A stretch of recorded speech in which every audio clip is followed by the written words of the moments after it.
کرنی پڑے گی۔ یہ کہ بھائی فرماتے ہیں کہ خدا نخواستہ کسی نے حالت روزہ میں خود پر غسل واجب کر لیا تو اس سے روزہ ٹوٹے گا یا نہیں ٹوٹے گا، اور ٹوٹے گا تو کفارہ لازم ہوگا یا نہیں ہوگا۔ دیکھیں یاد رکھیں کہ کسی نے اگر غسل خود پر جان بوجھ کے واجب کر لیا تو اس سے روزہ ٹوٹ جائے گا۔ نبی کریم صلی اللہ علیہ وسلم کے پاس ایک اعرابی حاضر ہوئے، یا رسول اللہ میں ہلاک ہو گیا۔ سرکار نے فرمایا کیا ہوا؟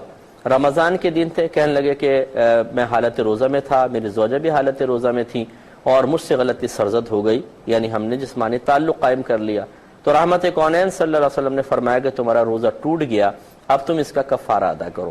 عرض کیا رسول اللہ کفارہ کیا ہے؟ فرمایا 60 روزے لگاتار رکھو۔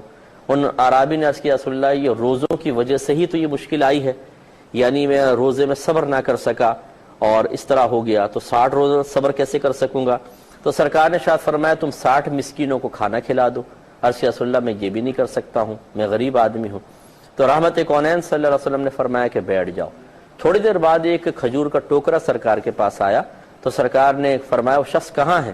تو کھڑے ہو گئے۔ سرکار نے فرمایا جاؤ اس ٹوکرے کی کھجوریں تقسیم کر دو، اللہ تعالیٰ اسی میں تمہارا کفارہ قبول کر لے گا۔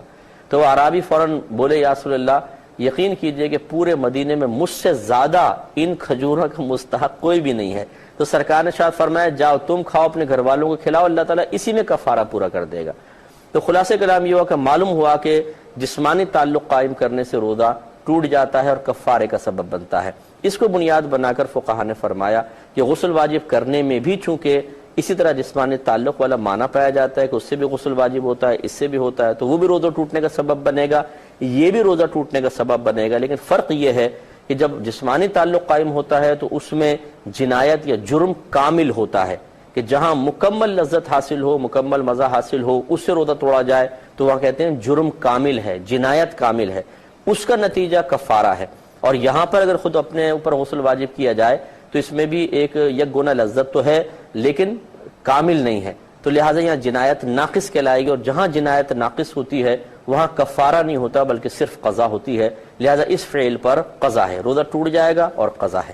لیکن یاد رکھیں اگر کوئی اس کو عادت بنا لے کہ اس کے ذہن میں آ گیا کہ اچھا جی اچھا غسل واجب کر لوں گا تو زیادہ یہ ہے کہ بعد میں ایک روزہ رکھ لوں گا، کوئی بات نہیں، تو اب پہلی مرتبہ تو اس کو چھوٹ ملے گی، لیکن اگر اس نے دوبارہ ایسی حرکت کی تو اب یاد رکھیں کہ 2 حرکتیں مل کر اس کی جنایت کو ایک طرح سے کامل کر دیں گی، اور دوسری مرتبہ کرے گا تو اب اس کے اوپر کفارہ لازم ہوگا۔ یہ اچھی طرح ذہن میں رکھا جائے۔ ایک مختصر سا بریک لیں گے۔